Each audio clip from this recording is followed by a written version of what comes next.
കൃപാസനം, കൃപകളുടെ വാസസ്ഥലം, വാഗ്ദാന പേടകം, മരിയൻ ഉടമ്പടി, കൃപാസന പത്രം. വി.പി. ജോസഫ് അച്ഛൻ ദിവ്യകാരുണ്യത്തിൻ്റെ മുമ്പിൽ ഭക്തി നിർഭരമായി പ്രാർത്ഥനയിലായിരിക്കുന്നു. അമ്മ വന്ന് അച്ഛനോട് പറഞ്ഞു, ആയിരക്കണക്കിനല്ല, പതിനായിരക്കണക്കിനല്ല, ലക്ഷക്കണക്കിന് ആളുകൾ അച്ഛനോട് ചേർന്ന് അമ്മയുടെ കരം ഗ്രഹിച്ച് മരിയൻ ഉടമ്പടി സ്വന്തമാക്കി ദൈവീക ഉടമ്പടിയെ ലക്ഷ്യമാക്കിക്കൊണ്ട് യാത്രയിലാണ്. എല്ലാ വർഷവും ഒക്ടോബർ മാസം ഒരു വലിയ ജപമാല തീർത്ഥാടന യാത്ര നടത്താറുണ്ട്. ദൂരം 13 കിലോമീറ്റർ.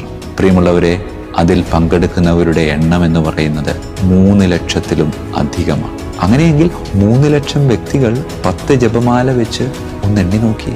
അവിടെ നിലനിൽക്കുന്ന മരിയൻ ഉടമ്പടി, കൃപാസന പത്രത്തിന്റെ വിതരണം, ഇവയുമായൊക്കെ ബന്ധപ്പെട്ട് ഒരുപാട് അസ്വസ്ഥതകൾ നാം കേട്ടിട്ടുണ്ട്.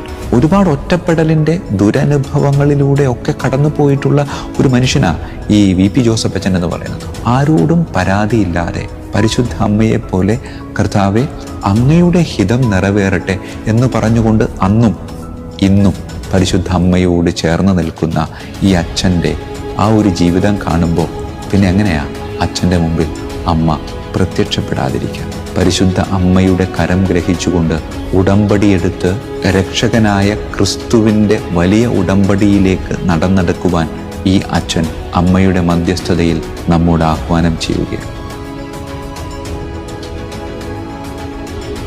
കൃപാസനം, കൃപകളുടെ വാസസ്ഥലം, വാഗ്ദാന പേടകം, മരിയൻ ഉടമ്പടി, കൃപാസന പത്രം. വി.പി. ജോസഫ് അച്ഛൻ ദിവ്യകാരുണ്യത്തിൻ്റെ മുമ്പിൽ ഭക്തി നിർഭരമായി പ്രാർത്ഥനയിലായിരിക്കും.